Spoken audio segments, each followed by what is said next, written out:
오늘 우리에게 주시는 하나님의 말씀은 다니엘 1장 8절에서 16절까지의 말씀입니다. 다니엘 1장 8절에서 16절까지의 말씀입니다.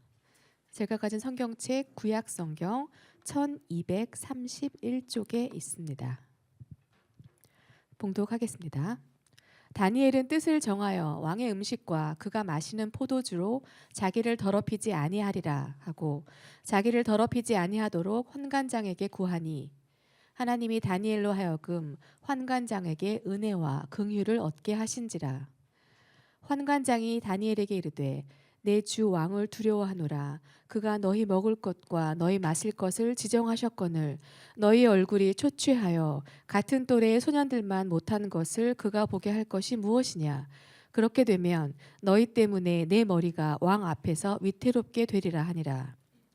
환관장이 다니엘과 하나냐와 미사엘과 아사랴를 감독하게 한 자에게 다니엘이 말하되 청하오니 당신의 종들을 열흘 동안 시험하여 채식을 주어 먹게 하고 물을 주어 마시게 한 후에 당신 앞에서 우리의 얼굴과 왕의 음식을 먹는 소년들의 얼굴을 비교하여 보아서 당신이 보는 대로 종들에게 행하소서 하매 그가 그들의 말을 따라 열흘 동안 시험하더니 열흘 후에 그들의 얼굴이 더욱 아름답고 살이 더욱 윤택하여 왕의 음식을 먹는 다른 소년들보다 더 좋아 보인지라. 그리하여 감독하는 자가 그들에게 지정된 음식과 마실 포도주를 제하고 채식을 주니라. 아멘. 아멘. 할렐루야. 말씀의 제목을 크게 한번 읽습니다. 시작. 세상을 살되 세상의 선을 긋는 성도. 다시 한번 크게 외칩니다. 시작. 세상을 살되 세상의 선을 긋는 성도. 새해가 지나고 또 새 시대가 열리고 새해 역사는 쓰여지는 2025년도가 시작되었습니다. 이 시대가 어떤 시대인지에 대한 생각을 좀 해야 될 시점에 왔다라는 생각이 들고요. 기독교가 이 시대에 어떤 상황인가에 대한 인식도 굉장히 필요할 것 같고요. 시대와 기독교의 인식을 정확히 함으로 우리 그리스도인으로 이 땅을 살아가면서 무엇을 인지하고 살아가야 되고 어떻게 살아가야 될까라는 고민을 하게 됩니다. 저는 그런 생각을 많이 가져요. 우리 교회가 또 우리 성도들이 하나님께서 세우신 이 교회가 부르신 성도들이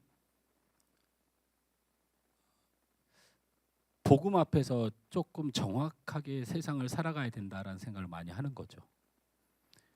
교회와 성도는 하나님의 뜻 안에 그 정체성이 정리가 되는 것이지 세상의 풍파를 통해서 또는 세상의 가치관을 통하여 내 입장이 전해진다고 생각하지 않습니다. 제가 이틀 후면 우리 서강로에 신년 할례 설교를 합니다. 우리 서강로에는 서북지역협의회라고 하는 곳에 속해 있어요. 이 서북지역협의회라는 곳에 제가 알기로는 한 40개 노예가 속해 있나요? 몇 개 노예가 속해 있어요? 42개. 저희 서강노회 같은 노회가 42개 노회가 하나의 연합체를 이루고 있습니다. 그러면 도대체 교회가 몇 교회입니까? 4천, 예? 4천 몇 개 교회예요? 그럼 제가 설교를 바꿔야 되겠네요. 너무 큰 거 아닙니까? 그 서북지역 노예 협의회가 신년 할례를 했고 노회장 이하 관련 임원들이 다 참석해서 예배를 드려야 되는데 제가 한 주 동안 우리 성도들과 함께 성도들 위해서 기도하기로 작정한 한 주여서 제가 참여 못하거나 우리 양호영 장로님이 대표해서 참여한 걸로 알고 있습니다. 근데 거기에서 이제 참석했던 목사님들이 저한테 전을 전해주는 것이 잘은 모르지만 정치 얘기를 세게 한 모양이에요. 우리 합동측 4,000개 교회 한 조직이 모여가지고 정치 얘기를 세게 한 모양이야.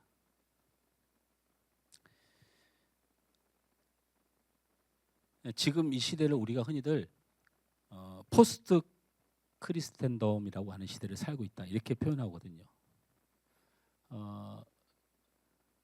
크리스텐덤이라고 하는 것을 이해하면 어떤 거냐면 기독교로 세계가 움직여진다라는 사상이에요. 크리스텐덤. 왜 그러냐면 실제로 그랬어요. 유럽도 그렇고 그리고 어떤 뭐 미주 대륙도 지금 현재 그런 상태고 하다못해 이 동남아도 그런 상태였죠. 동남아도 기독교 천주교가 80% 정도 되잖아요. 근데 유일하게 이 동북아시아, 중국, 한국, 일본 이게 세계의 어떤 크리스텐덤을 따라가지 않는 나라 중에서 갑자기 우리 대한민국이 복음을 받아들여서 그 크리스텐덤에 동참하게 된 거예요. 다시 말하면 기독교가 나라와 정치와 사회 이념과 관습과 문화를 지배하는 현상을 크리스텐덤이라고 불러요. 그런데 포스트 크리스텐덤 시대라고 하는 말은 이 반대말이에요. 이제 더 이상 문화, 사회, 관습, 정치, 법이 기독교 신앙을 배제하기 시작했어요. 다른 말로 말하면 탈기독교화, 반기독교화 된 시대를 우리가 포스트 크리스텐덤 시대라고 부릅니다. 아까도 말씀드렸지만 전 세계는 물론하고 한국에서도 기독교는 크리스텐덤 사상이 두드러졌죠. 학교를 세우고 병원을 짓고 사회의 공정과 인간의 평등을 원칙으로 한 성경적 사상으로 이 한국 세상에 기독교가 강타를 한 거죠. 그래서 성경을 기은한 학습과 교육, 그다음에 문화와 간섭이 새롭게 정착을 하기 시작했고 우리나라의 그 엄청난 차별의 법들이 성경적인 가치에 합당하게 법이 바뀌기 시작했습니다. 이런 기독교의 역사를 한국 사회는 적극적으로 지지했고 이걸 통하여 성장해왔던 나라입니다. 근데 1990년을 기점으로 크리스텐덤의 기독교의 지지가 무너지기 시작했죠. 이제는 사회, 정치, 문화, 법을 포함한 국가가 탈기독교, 다시 말하면 포스트 크리스텐덤의 세상으로 가길 원하고 있습니다.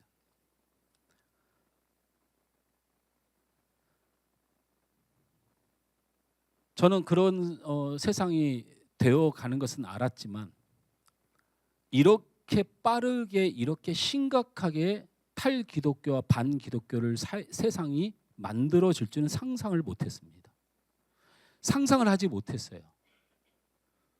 아무리 탈기독교를 하려고 해도 반기독교를 하려고 해도 이 나라의 부흥의 역사와 함께했던 기독교를 떨쳐내는 건 불가능하다고 사실 판단도 했어요. 그래서 우리 목회자들은 모든 목회를 그런 안주함으로 사실은 해요. 아유 그래도 교회가 뭐 어떻게 되겠어?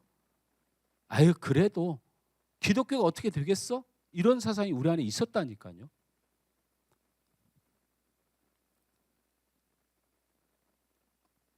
그러나 코로나 팬데믹의 상황이 닥치면서 상황이 갑자기 급변하기 시작한 거예요. 코로나를 통해서. 감염병을 대응하는 일부 기독교의 방식, 그런 기독교를 바라보는 세상의 시선, 이런 과정을 통해서 이때다 싶어서 달려드는 반기독교, 그리고 자신과 맞지 않는 정치적 성향을 가졌다는 이유로 모든 정책에 반대를 하고 덤벼들기 시작했어요. 이것을 한국교회가 앞장서기 시작했죠. 이래서 한국교회가 끝난 거예요. 끝이 난 겁니다. 저는 이것은 한국교회가 회복할 수 없는 회복 불능에 빠졌다라고 생각이 듭니다. 안 믿어지시겠지만.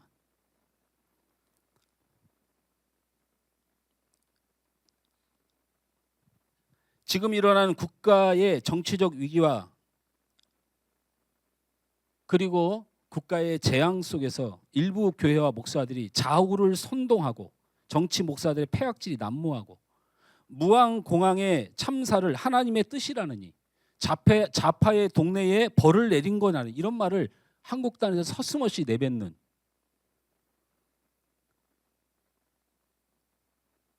그렇게 더럽고 추한 말을 기독교와 목사의 탈을 쓴 사탄의 입이 되어서 나라를 위해 더 기도하고 국민의 아픔을 위로하기보다는 일부 기독교와 목사들의 행태가, 그리고 그것을 이슈화해서 돈을 벌기 좋아하는 언론과 너튜브 같은 현혹에 빠져가지고 나라가 엉망진창이 되어버리고, 이제는 기독교 세상 크리스텐덤에 종식되고 탈기독교, 반기독교, 포스트 크리스텐덤의 세상이 가속화되는 길을 막을 수 없는 시대를 우리가 살아가고 있습니다. 기독교가 왜 부흥이 안 되냐는 말에 제가 이 말을 여러분이 동의 안 하겠지만 종교학자들의 분석입니다. 앞으로 교회와 기독교는 구구만 남을 것이다. 구구와 동의하지 못하는 모든 기독교인은 설 자리를 잃어가요. 성도들이 나쁜 게 아니고 목사들이 정신을 못 차려서 그래요. 제가 다시 한번 말씀드리지만 우리 교회는 공식적인 자리에서 어느 자리에서든지 정치 우좌를 이야기하면 저는 치리합니다. 세상에 나가서 하세요. 우리 교회에서는 좌든 우든 대통령을 위하여 기도하는 교회여야 될 줄 믿습니다. 어떤 사고와 재앙 앞에서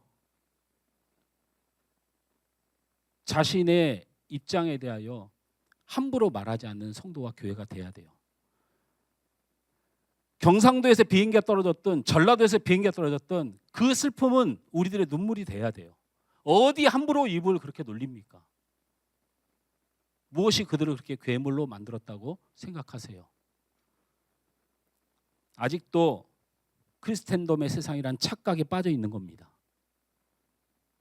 기독교가 뭔가 할 수 있고 목회자가 뭔가 할 수 있고 세상에 교회가 의리하면 세상이 뭔가를 떠받들어 줄 줄 알고 수십 명 수백 명의 경호를 받으면서 목회자가 출근하고 아직도 세상을 못 잇는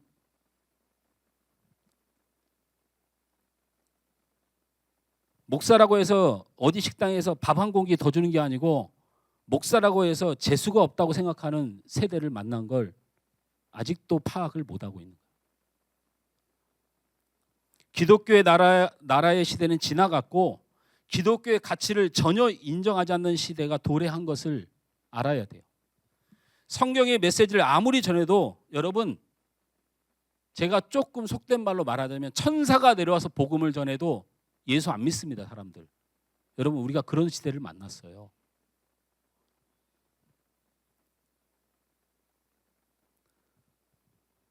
종교적 표현들이 세상에 아무런 영향력을 발휘하지 못하고 있습니다.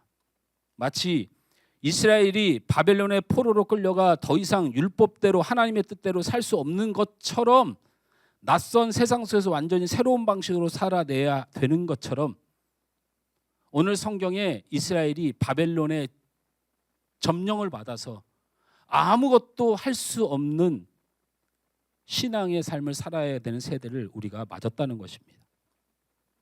이런 상황에서 우리 교회가 이 상황을 직시하지 않으면 우리가 얼마나 더 낮아져야 되고 우리가 더 얼마나 회개해야 되고 우리가 더 얼마나 겸손해야 되고 우리가 얼마나 다 주님의 심정으로 이 땅을 살아내야 되는 사람인 것을 깨닫게 된다는 거예요. 기독교는 끝이 났어요. 성도는 더 이상 아무것도 할 수가 없어요. 여러분의 인격뿐만 아니고 성경에 아무런 이 좋은 가치관을 세상 사람들 내비쳐도 세상 사람들은 절대로 이 기독교 안에, 교회 안에 오려고 하지 않습니다.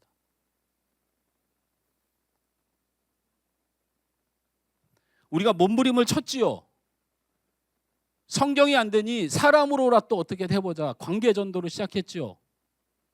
끊임없이 노력을 안 한 것은 아닙니다. 이런 상황에서 내가 우리 성도들에게, 이 시대를 살고 있는 우리 성도들에게 꼭 들려주고 싶은 이야기가 있습니다. 그것이 바로 다니엘서입니다. 저는 14번의 설교를 통해서 이 다니엘서를 철저하게 우리의 시대에 받아들이고 살려고 합니다. 이런 상황을, 우리와 똑같은 이런 상황을 몸으로 겪었던 사람이 바로 오늘 성경의 주인공인 다니엘입니다. 그는 어릴 적 기독교 왕국에서 살았습니다. 크리스텐덤에서 살았다고요. 기독교면 다 되고 하나님이면 다 되는 세상에서 살았습니다. 그래서 하나님의 백성으로서 율법을 지키며 살기만 하면 훌륭하다는 세상에서 살았습니다. 그러나 한순간 바벨론의 포로가 되어 이국으로 끌려갔습니다. 하나님의 법이 더 이상 통하지 않을 것 같은 세상 한복판에 던져진 거죠. 세상을 섬기며 사는 사람이 되었습니다. 여러분, 다니엘의 바벨론식 이름이 뭡니까? 벨드사살입니다. 벨드사살. 이 이름은 충격적인 이름입니다. 제가 조금 이따 이야기하겠지만 결국에는 다니엘이 한 모습을 보십시오. 바벨론의 번영을 위해서 최선을 다해서 산 존재입니다. 다니엘이 무슨 하나님을 위해서 삽니까? 다니엘이 어디 하나님을 위해서 살았나요? 왕의 꿈을 해주면서 자신의 신분은 높고 높은 데로 상승했습니다. 그리고 그들이 가르치고 그들이 먹이는 음식을 통해서 풍부한 생활을 하면서 그렇게 성공한 사람이에요. 다니엘이 언제 예배를 드렸다고 성경에 나왔습니까? 목숨을 걸고 예배를 드렸어야죠. 그러면 다니엘 예배 드린 적 없습니다. 벨드사살이라는 이름이 뭡니까? 엘, 당신은 찬양받기에 합당한 신입니다라는 뜻입니다. 그게 다니엘의 이름이었어요. 그러나 다니엘은 그 이름을 거절하지 않았습니다. 벨드사살이라는 이름을 받았어요. 벨, 바벨론의 신의 이름입니다. 당신은 영원히 찬양받고 영존하신 신입니다라는 뜻입니다. 그 이름이 다니엘이 지녔던, 받아들였던 이름이에요. 목숨을 걸고 이름을 거절하고 그랬어야죠. 어디 다니엘이 그랬습니까? 안 그랬잖아요. 그래서 우린 다니엘서를 통해서 하나님의 사람인데 바벨론이라는 세상이 점령해서 하나님의 것이 하나도 통하지 않은 삶을 사는 우리와 같이 다니엘도 하나님의 사람이었는데 이 바벨론이라는 나라가 점령한 후에 어떤 것도 할 수 없었던 이 다니엘은 자신과 민족을 지키기 위해서, 하나님의 명예를 지키기 위해서 최소한의 무엇인가를 했냐를 살펴봐야 되는데, 우리가 거짓 설교를 통하여 다니엘이 마치 엄청난 신앙과 예배를 위하여 목숨을 걸고 마치 말이야 세상을 부정하면서 대단한 신앙을 했던 것처럼 현혹되어 가지고 진짜 다니엘이 했던 작은 시작이 뭔지를 보지 못하고, 그래서 저는 오늘 다니엘서를 시작으로 우리가 세상 속에서 살고 하나님의 말씀과 복음이 세상에 전혀 영향력이 없으며 기독교와 교회를 사회의 악으로 정의하고 있는 이 세대를 살아가는 우리가 어떤 마음으로 살아야 되고 어떻게 이겨내야 될까에 대한 이야기를 다루고 나갈까 하는 거예요. 따라서 합니다. 그래도 여전히 하나님이 이 땅을 통치하십니다. 우선은 말씀을 분명히 보는 게 되게 중요합니다. 우리는 다니엘서를 열어가면서 한 가지 착각에 빠져 있는 부분이 분명히 있지요. 어떤 착각에 빠집니까? 바벨론이라는 나라가 느부갓네살 왕을 통하여 이 남유다의 나라를 포위하고 침공해가지고, 그리고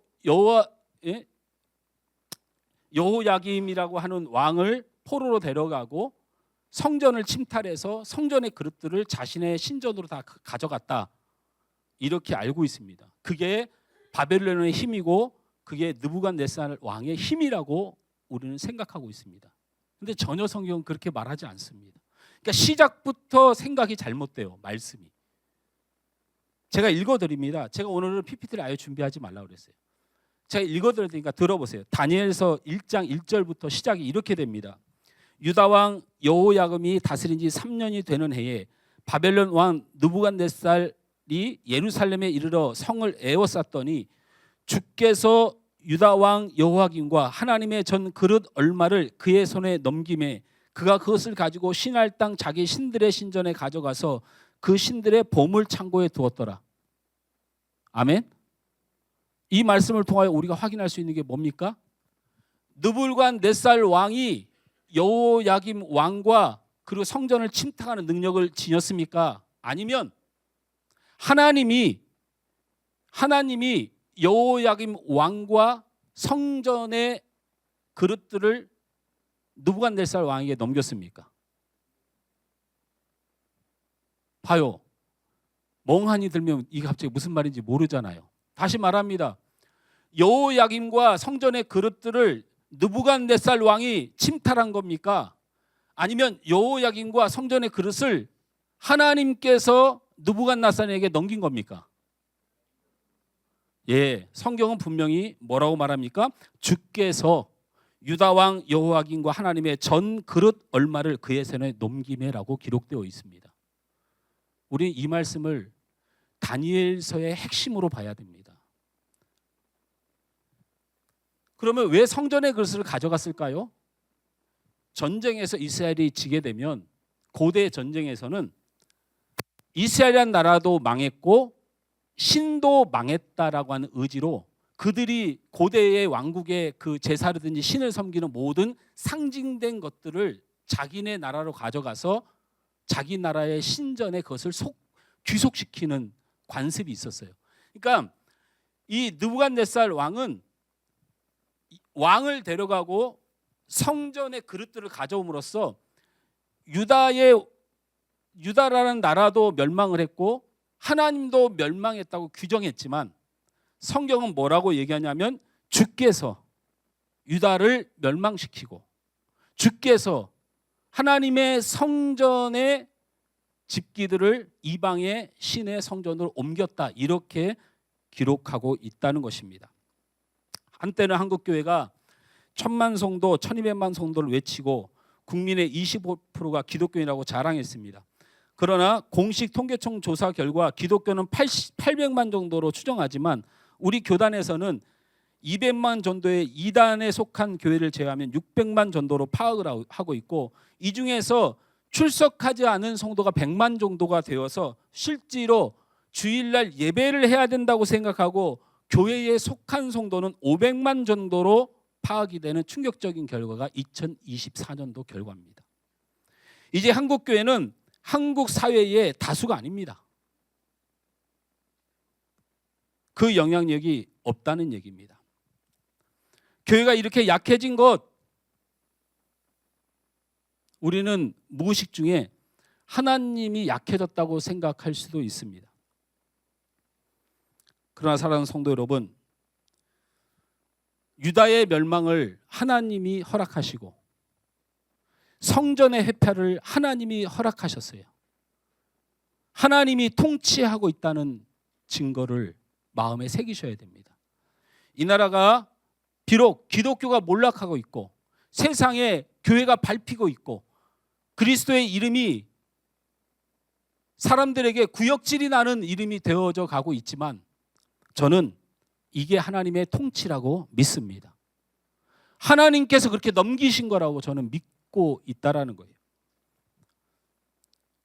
하나님은 이 땅의 요소와 상황 때문에 강해지거나 약해지는 분이 아닙니다.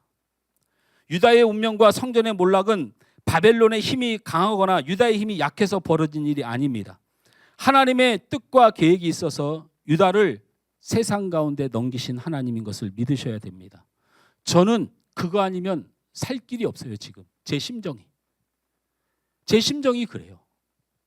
이걸 하나님이 하시는 일이 아니었다면 우리는 다 이 멸망하고 망해져가는 교회와 기독교라고 하는 이 이름 앞에 우리는 길이 없어야 돼요. 그러나 하나님께서 이 기독교와 우리 성도들을 세상 가운데 넘기셨다면 비록 지금 힘들긴 하지만 그래도 하나님의 뜻이 우리 안에 있다라는 소망으로 일어날 수 있습니다. 우리는 지금 하나님도 어쩔 수 없는 상황을 경험하는 것이 아닙니다. 우린 여전히 하나님의 계획하시는 상황과 통제 상황 속에 있음을 믿으시길 바랍니다. 하나님이 교회를 약하게 만드시고 기독교인의 수를 줄이신 겁니다. 세상을 향한 교회의 영향력을 줄이셨고 세상이 더 이상 교회를 두려워하지 않도록 허용하셨습니다. 이 모든 현상의 배후에는 우리 하나님이 계십니다. 그러기에 우리는 역사의 주관자로서 이 모든 상황을 움직이고 계신 하나님을 신뢰해야 됩니다.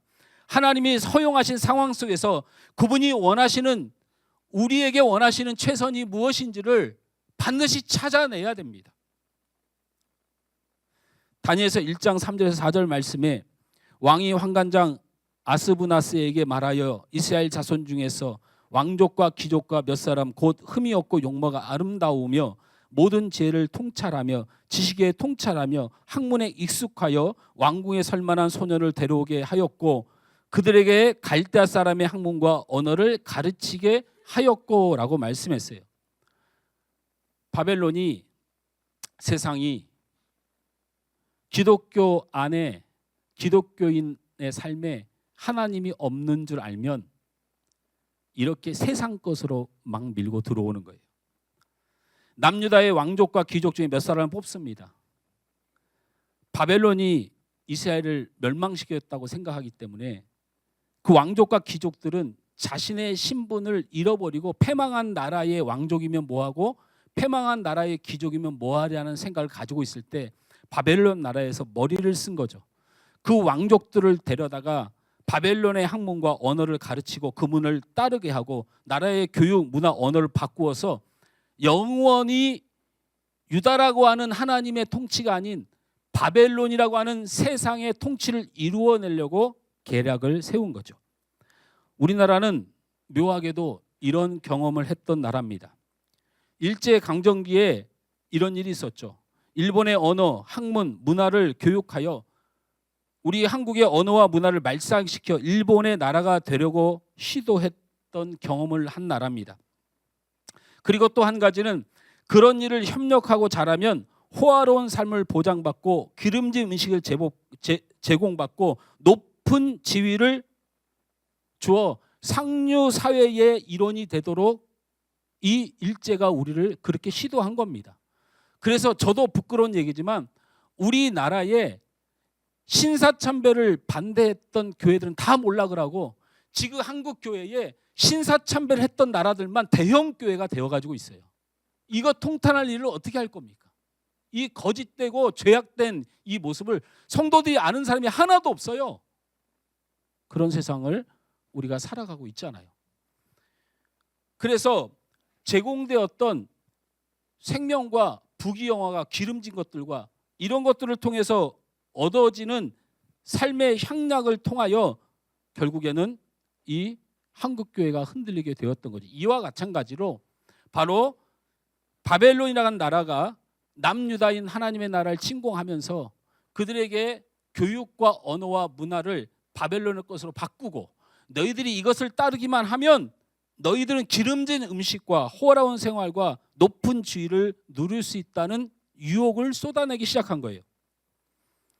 우리 성도들의 무너뜨리고 한국교회가 무너지는 것은 고난 때문이라고 생각하면 착각입니다. 한 번도 한국교회와 기독교는 고난 때문에 무너진 역사가 단 한 번도 없습니다. 핍박 때문에 문이 닫힌 역사가 단 한 번도 없다고요.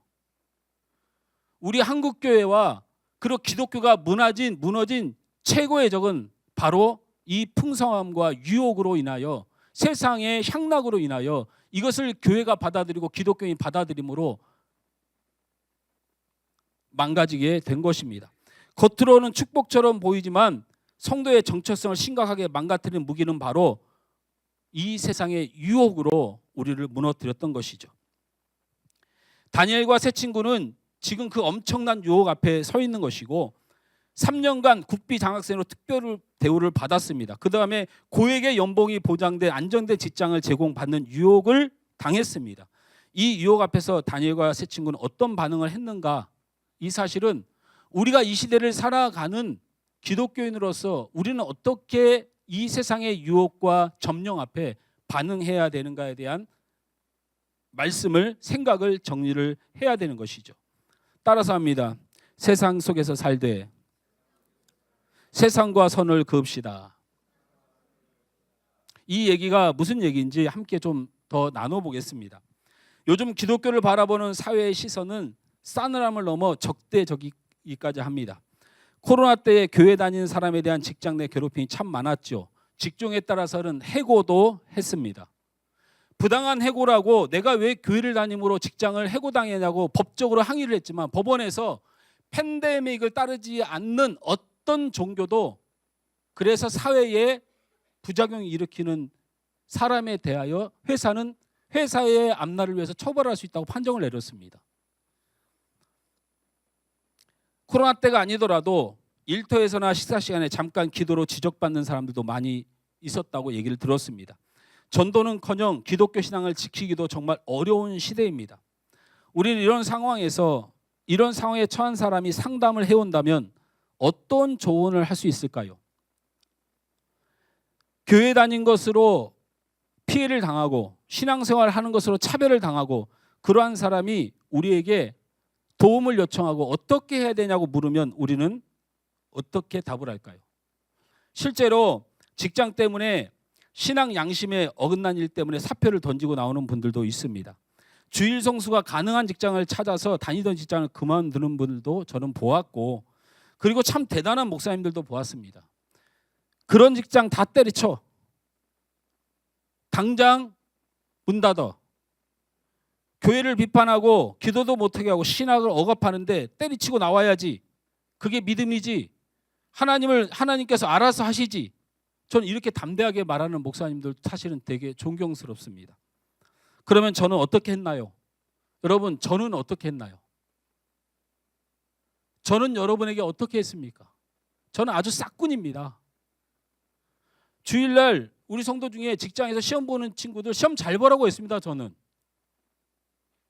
여러분, 우리 교회 다니지 마세요. 이런 싹군의 교회를 다닙니까? 어디 예배를 대신해서 시험 보러 갑니까? 저는 그렇게 못하는 목사입니다. 주일에 가족 간의 모임 때문에 피치 못해서 교회를 못 오는 분들도 있었습니다. 저는 어떻게 가족들 모임 때문에 주일 예배를 안 드립니까? 그렇게 한마디도 해볼 수가 없는 목사입니다. 그냥 즐겁게 안전하게 지내다 오세요. 저는 그랬던 것 같습니다. 주일날 이웃과 지인들과 약속 때문에 예배를 못 드리는 분들도 있었습니다. 저는 왜 주일날 예배 안 드리고 그런 데 가냐고 그렇게 목회를 못했습니다. 이게 제 죄라면 저는 그 죄를 달게 받아야죠. 그런데 제가 사랑하는 성도가 다니는 직장, 가족, 그들이 살아가는 인생에 대하여 이 바벨론에서 살아가는 우리 성도들을 향하여 가족도 버리고 이웃도 버리고 그냥 그렇게 하라고 제가 담대하게 못했어요. 물론 예배가 가장 중요합니다. 하나님을 잘 섬기며 살아야 됩니다. 그렇게 하나님 앞에 양심의 가책을 가지고 사업하면 안 됩니다. 그렇게 담대한 목사가 잘 되는 목사인 거 압니다. 근데 저는 그렇게 못합니다. 그냥 하나님 앞에 우리 성도가 돈을 벌려고 하다 보니까 이렇게 신앙 안에 좀 부족한 점이 있어도 하나님 좀 도와주세요. 저 그렇게 기도하는 것 같습니다. 제가 성도를 잘 지도하지 못하는 목사일 수 있습니다. 우리 성도들에게 직장이 얼마나 소중한지, 가족이 얼마나 소중한지, 그리고 그 이웃이 얼마나 중요한지 알기 때문에 무엇이라 제가 할 수 없었던 것도 제 잘못인 것 같습니다. 그렇더라도 직장을 그만둬 가족이 뭐가 중요해? 세상 사람들이 그렇게 중요해? 저는 그렇게 말을 못하는 목사입니다. 다니엘서를 보면서 저는 세 가지의 신앙을 발견했습니다. 하나는 세상과 아예 분리된 신앙을 시도하는 모습을 보게 됩니다. 세상은 악하다. 세상이 하나님을 거부한다. 우리들의 기본적인 신앙생활도 용납하지 않는 이 세상을 우리는 분리한다. 그래서 우리의 신앙의 순수함을 지키고 신앙의 자유함을 추구해야 된다.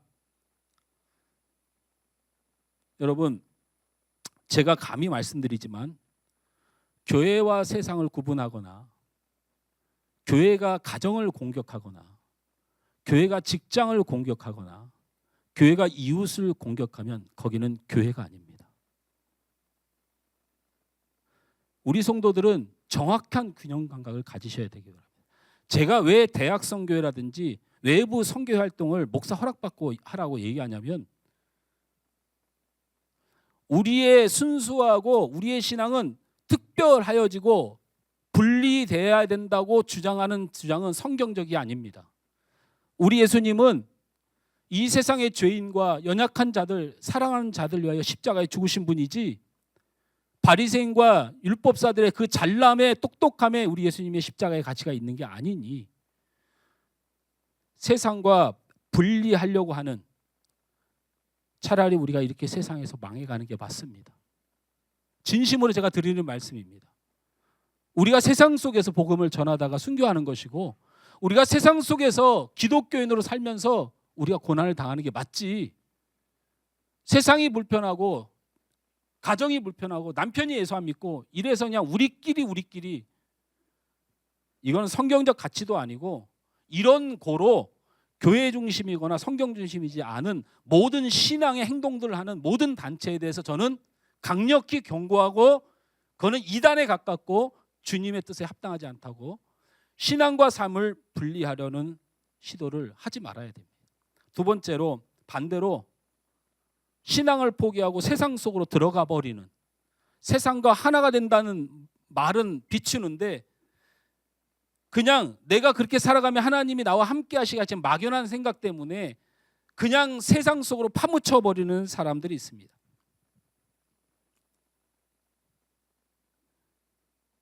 그건 당연히 안 되겠죠. 여러분 양심에 한번 물어보시면 됩니다. 내가 이 세상 속에서 세상화가 되었는지 충분히 내 의지로 하나님의 영광과 주님의 계명을 따를 수 있었는지를 여러분 너무나도 잘 알기 때문에 이 일은 더 이상 갑론을박하지 않겠습니다. 여러분 스스로 예배할 수 있는데 예배 안 드린 여러분을 회개하셔야 되고 하나님 앞에 충성해야 되는데 충성하지 못한 여러분을 회개하셔야지. 그것은 제가 여러분에게 다룰 것이 아니라고 생각합니다. 마지막은 다니엘과 세 친구가 걸었던 제3의 길이 있습니다. 따라서 합니다. 세상을 살되 세상과 선을 긋는 신앙. 저는 다니엘과 세 친구가 그렇게 살았다고 저는 성경을 통하여 보았고 그동안에 거짓말로 다니엘을 막 포장했던 이 포장들 다 걷어내야 돼요. 다니엘이 다닌 바벨론은 왕립 학교였습니다. 들어보세요. 왕족들과 귀족들을 모아서 인재들을 키우는 학교를 다녔다고요. 거기서는 갈대아 언어와 학문을 공부시켰는데 갈대아 언어를 공부시켰다는 말이 무슨 말이냐면요. 점성술사를 키우는 과정에 다니엘과 세 친구 학교를 다녔다는 얘기예요. 다니엘이 배운 공부가 점성술이었어요. 점치는 거였다고요. 이것도 그냥 다닌 게 아니고 최우수 성적으로 그걸 배우는데 최선을 다했어요. 아까도 제가 말씀드렸다시피 그는 벨드사사라는 이름을 받아서 살았던 사람이에요. 베리어 당신의 생명은 영원합니다. 당신은 위대합니다. 영존하십니다. 이런 뜻이라고 했잖아요. 그것을 수용한 사람이에요. 제가 여러분에게 그럼 내가 점을 치러 다녀도 되고 제가 그렇게 이단 속에 빠져도 된다고 제가 다니엘처럼 이렇게 사는 게 정당화하려고 하는 게 아니고요. 이 시대의 삶에 대하여 세상의 삶에 대하여 다니엘이 회피하지 않고 그 안에서 살았다는 거예요. 점을 쳐도 된다. 비신앙으로 살아도 된다. 우리 목사님 그렇게 말씀하셨다. 이 시대의 상황은 그렇게 보일지 모르지만 제가 느낀 다니엘의 모습은 세상을 버리지 않았다는 거예요. 하나님의 백성으로 살지만 바벨론 나라의 점령을 당했다고 바벨론 나라에서 자기를 귀속시켰다고 이 세상을 원망하거나 등지고 산 게 아니고 주어진 삶에 있어서, 가정에 있어서, 직장에 있어서, 관계에 있어서 최선을 다하면서 살았던 모습을 말씀드리는 거예요. 다니엘이 마치 세상과 하나가 되고 그 신앙을 버린 것 같이 보일 수 있습니다. 우리 성경을 다 같이 읽습니다. 다니엘서 1장 8절 말씀을 여러분 다 피시면 좋겠어요. 함께 읽습니다. 다니엘서 1장 8절 말씀 시작. 다니엘은 뜻을 정하여 왕의 음식과 그가 마시는 포도주로 자기를 더럽히지 아니하리라 하고 자기를 더럽히지 아니하도록 환관장에게 구하니. 여기 보면 다윗이 뜻을 정해서 왕의 음식과 그가 마시는 포도주로 자기를 더럽히지 않겠다고 결정했다는 거예요. 자, 하나 물어봅시다. 다니엘이 하나님의 뜻에 의하여, 율법에 의하여 이걸 거절한 겁니까?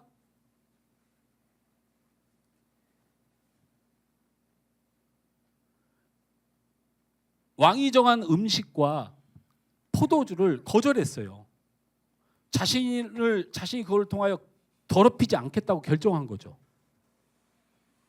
근데 성경에 보니까 다윗이 뜻을 정했다고 했는데 왕이 정한 음식과 포도주를 안 먹기로 결정을 한 거예요. 제가 여러분한테 퀴즈 안 내기로 했잖아요. 설교 시간에. 안 내니까 설교하기가 굉장히 불편하네요. 여러분은 어떻게 하면 함정에 빠뜨릴까, 어떻게 하면 설교를, 성경 말씀을 잘 보게 할까, 이런 도구를 안 쓰기로 작정한 이상 굉장히 힘듭니다. 어쨌든 제 말은 이런 뜻이에요. 말씀이 되려면 논리적이고 정확해야 되는데 여기에 문제가 있어요. 여러분, 벨드사살이라는 이름을 가지고 사는 주제에 어디 왕의 음식을 거절한 걸 선행으로 받아들일 수 있어요? 그래서 우리가 말씀을 보면 정신을 똑바로 차리고 봐야 되는 거예요. 이 성경 해석을 두 가지로 합니다. 한국교회가. 첫째는 율법에서 어긋난 것을 어긋나지 않게 하게 지켰다. 여러분 그렇게 많이 들으셨죠? 또 하나는 우상 앞에 드려진, 다른 신 앞에 드려진 음식을 먹게 함으로 우상에 절한 음식을 거절했다. 이 두 가지밖에 해석이 없어요. 다른 말로 말하면 하나님 앞에 바르지 못한 거라서 거절했다는 거예요. 자, 이거를 갖다가 우리가 받아들이려면, 그래서 여러분한테 하나님께서 원하지 않는 것을 하지 마세요 이렇게 설교를 하려면 다니엘이 벨드사살의 이름을 받지 말았어야 돼요. 그리고 그 왕립학교를 다니지 말았어야 돼요. 거기 점 가르치는 학교를 왜 다닙니까? 아니, 점 가르치는 학교는 열심히 다녀놓고 벨드사살이라고 하는 우상을 섬기는 이름은 자기가 다 받아놓고 갑자기 느닷없이 율법은 지키겠다고 거룩하지 않은 음식이라서 안 하겠다? 이렇게 했다고요? 이게 지금 성경 말씀이 소설도 아니고 그냥 우리가 받아들이고 믿고 싶은 것만 믿으려고 신앙생활하는 거 아니잖아요.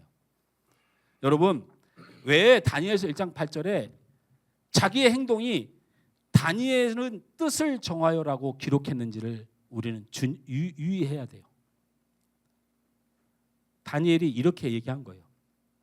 내가 바벨론에 자살을 하지 않는 이상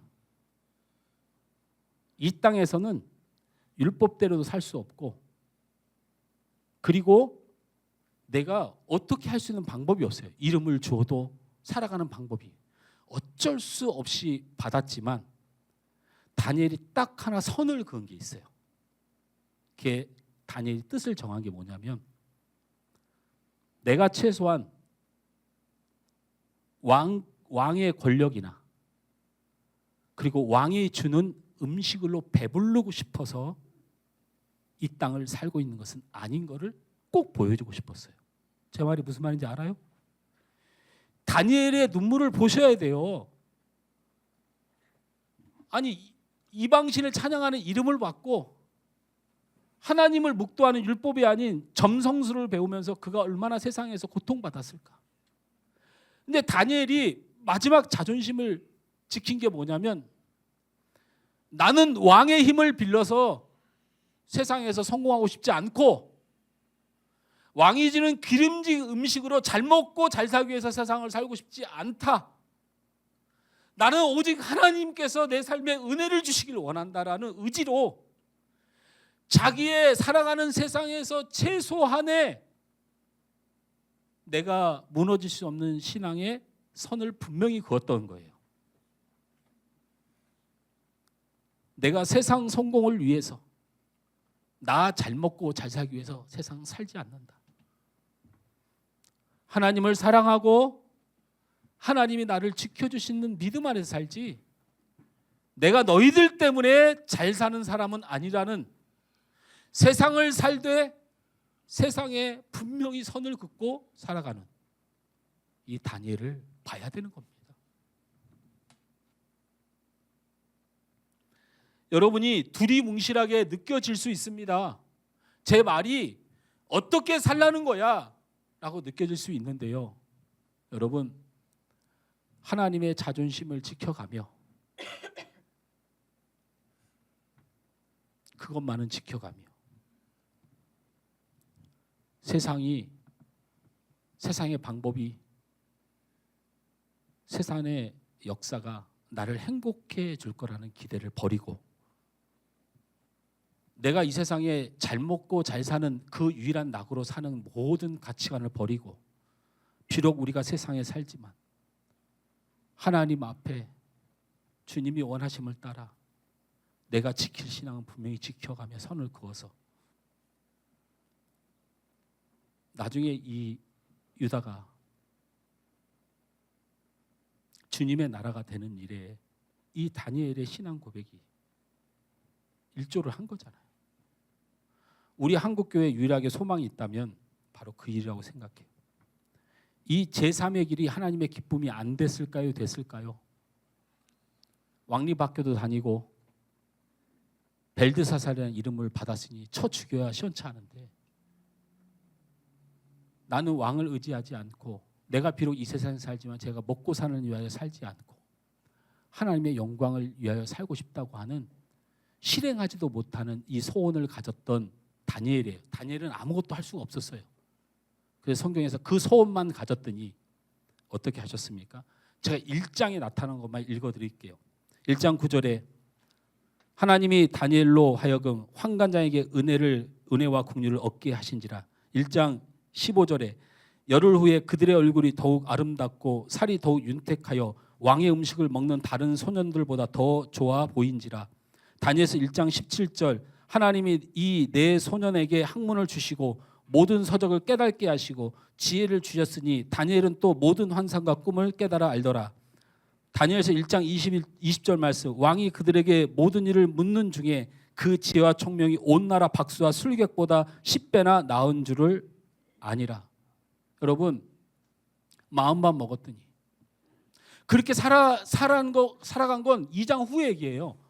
그냥 하나님 앞에, 하나님 너무 죄송합니다. 그래도 내가 하나님의 사람으로서 그 정체성을 잃지 않고 내 신앙 지키면서 선을 그었던 그 행동을 했더니, 그 말을 했더니, 그 믿음을 가졌더니 하나님이 그의 인생에 곳곳마다 하나님이 복을 주기 시작한 거예요. 말씀을 맺습니다. 오늘날 기독교를 냉담하게 바라보는 세상의 시선을 느낍니다. 교회를 다닌다는 이유로 차별을 받는 상황도 있습니다. 정치와 사회와 일부 교회와 목회자들, 그리고 악의적인 인터넷 사이트를 통해서 교회 다니는 것을, 기독교인 것을 숨기고 살아야 되는 시대가 온 것도 맞습니다. 그러나 우리보다 막막한 시대를 살았고 우리보다 고난의 시대를 살았던 우리 선배들을 기억하시기 바랍니다. 우리가 하나님을 섬기기에 가장 편안한 시대를 살고 있음을 기억하세요. 우리 선배들은 이거보다 더 차별받으면서, 이거보다 더 고통받으면서 그런 세상에서 하나님의 영광과 주의 이름을 거룩하게 하기 위하여 생명을 걸고 신앙생활했습니다. 지금 이 시대보다 더 신앙으로 살기 어렵고 목숨을 내놓고 살았던 시대가 훨씬 더 많았습니다. 그들을 통하여 우리가 이 풍성한 기독교의 은혜를 받았다는 것을 기억하십시오. 자신들만이 똘똘 뭉치는 기독교도 안 됩니다. 세상 속에 나아가 세상으로 변화되는 기독교도 안 됩니다. 여러분, 다니엘이 자신의 뜻을 정했던 것처럼 여러분도 여러분의 삶의 뜻을 정하십시오. 세상을 살되 이 세상에서 분명히 내 믿음을 지키는 선을 오늘 이 시간 분명히 긋고 이 한 해 동안에 그 믿음의 선을 다시 한번 점검해서 하나님이 여러분 축복하는 한 해가 되시길 주님으로 축원합니다.